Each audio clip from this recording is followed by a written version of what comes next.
with the jury finally seated in the YSL racketeering trial in Fulton County. Some new developments are unfolding right now in the courtroom. Atlanta News First reporter Rebecca Schramm is live at the Fulton County Courthouse. And Rebecca, what are you learning?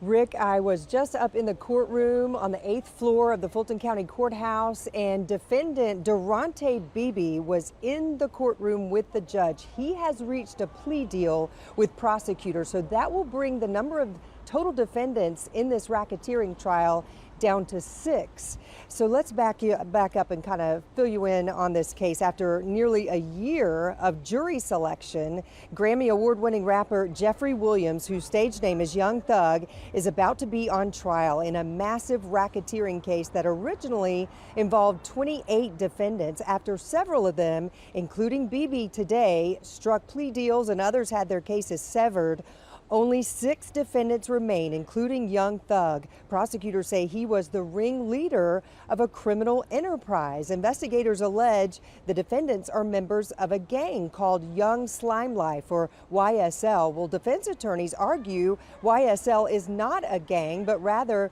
the name of a record label, Young Stoner Life.